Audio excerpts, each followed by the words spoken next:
Hi everyone, Grey Power 60 here. I thought I'd share another little craft fair idea with you. And these are little jelly jar treat holders. And this one here, I tried to curve off the top. I didn't like the look of that one as much as I like it when it's just square. But you can do that if you wish. And I thought I'd share on how I make that. Now you can put all kinds of different treats in there. I just happen to have this Kit Kat handy, and that will fit in there. And what you can do is just add a little bit of adhesive behind it to secure it there. So this idea I got from Rejoice and Create, the jelly jar treat holder. And I thought I would share it with you because I just thought it was such a cute little idea. These are good for just about any time of year. And I just thought they were so adorable. So I thought I would share it with you today. Alrighty. So what you'll need is a piece of paper that is 3 by 9. And that's it. The rest is all scoring. Alright, so the first... Let me just move this out of the way so I get all of my scoring correct. So the first one you're going to score at is 2 3/8. The next one, sorry about the outside, that's a bus going by. The next one is at 4 3/8. Then we're going to score at 4 5/8. Then we're going to score at 6 5/8. All right. Now, in order, I don't know if you noticed that, but did you see the ribbing at the top? It kind of makes it look like it is a little jar. So see these little ribs? If you like, you can emboss this with nice gold to make it look gold coloring, if you like. I've just left mine plain, but you can, do all kinds of things. Now, in order to get these little ridges, we start at the very top here, and I started it at 2/8 of an inch, so we'll do 2/8, 3/8, 4/8, 5/8, 6/8, and 7/8. Okay, and then at this side we do it at 8 1/8, 2/8, 8 3/8, 8 4/8, 8 5/8, 8 6/8, and that kind of leaves your little rib. Now mine is not going to be exactly perfect because I had it a little crooked, but you get the gist of it. That's how you do it. Alrighty, and then we're just going to. All right, now I wasn't quite pleased with the way she indented these because I couldn't get them even. She must be good at it. I'm not. So what I found was the easiest way for me, now that we're done with the scoring tool here, we'll put it away. Now, the ribbing is up here, and this is the first score line, and I'm doing it on the opposite side. So I'm just sort of lining it up on my little grid here on my table.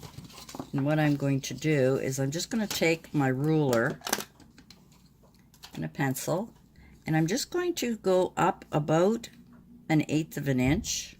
As I said, I'm not that good at it, but about 1/8 of an inch, and I'm just going to put little tick marks there, and I'm going to flip it around. I'm going to turn it around, and I'm going to do the same thing again. Just line it up about 1/8 of an inch, and because I want them to be even, 1/8 of an inch, and I'm just ticking that. Now I only have one, I've got a 2-inch punch and I've got a 1-inch punch, circle punch. So that's all I have. So I'm going to fold the good sides together, and the score lines I am going to line up the score lines. There we go. Line the top up. Alrighty, and where my tick mark is where I want to come in with my little hole punch. Hope you can see that. See the little tick mark right there. And I just want to come in a little bit just to give it a little indent. And we'll see if we can do this without making a mess. I'm coming in about, oh, I don't know, a little bit, you know, just to give it a little curve. Then I'm going to flip it over, turn it around, and do the same thing on the other side and try and be accurate. Again, there's the little tick mark, and I want that at the bottom. And I'm just going to go in about the same. It's going to probably be off a little bit. It's off a little bit. But anyway. And that one is way too low. Look at that. Wow. I really screwed that one up. But we'll go in a little bit more. And we'll come down a little bit more. You know, you make mistakes, you just try and fix it the best you can. Oops. Just do this.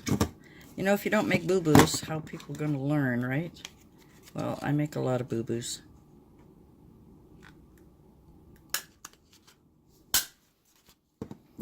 Alrighty, that's top part's not going to show. It's the bottom part that's going to show. Alrighty, we're going to flip it over, and we're just going to burnish all of our folds. You can use your bone folder. I've been using my fingers.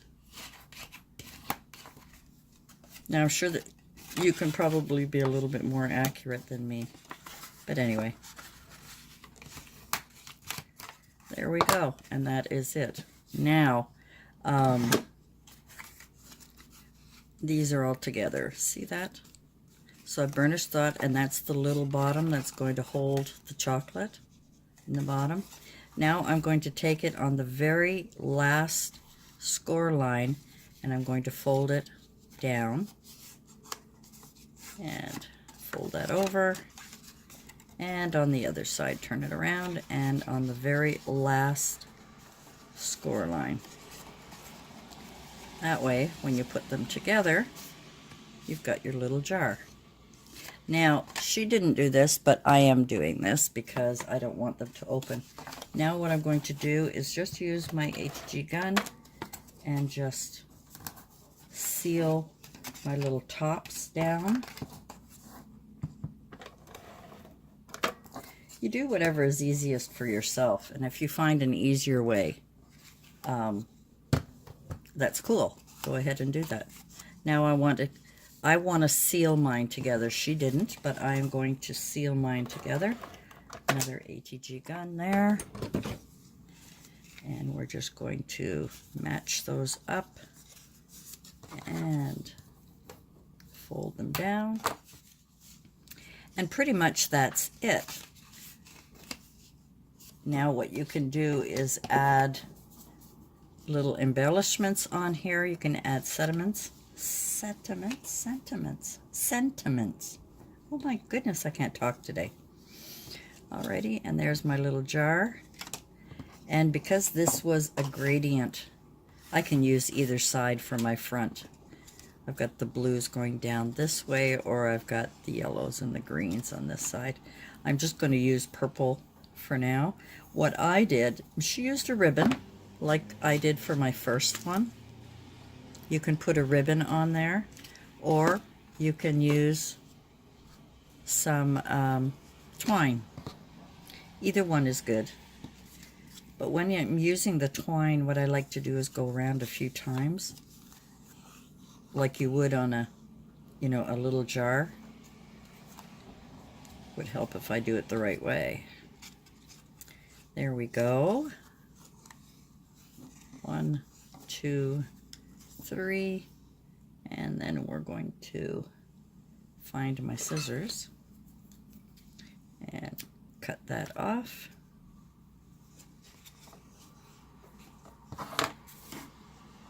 tie it in a little bow. I hate doing bows. I hear a lot of crafters saying, oh my gosh, I hate doing bows. Sorry if the camera's shaking here. I always mess it up and I can't make cute little bows. It's funny, when I'm off camera I can make all kinds of cute little bows. There we go. And that is it. And then you can add any kind of chocolate in there that you'd like. And you can add a little embellishment on the front. I haven't got mine done yet, but, and there we have it. A cute little treat jar, a little jelly jar. Hope you enjoyed this video. Another one of my craft ideas. I really like this. I really think it's a cute idea. I think it's a cute looking little package. I really like it with the bow. I think it's pretty with the bow. I wanted to try both and see which I like better, but I think the bow just adds a little something special to it. Thanks for joining me, and we'll see you again next time. Bye for now.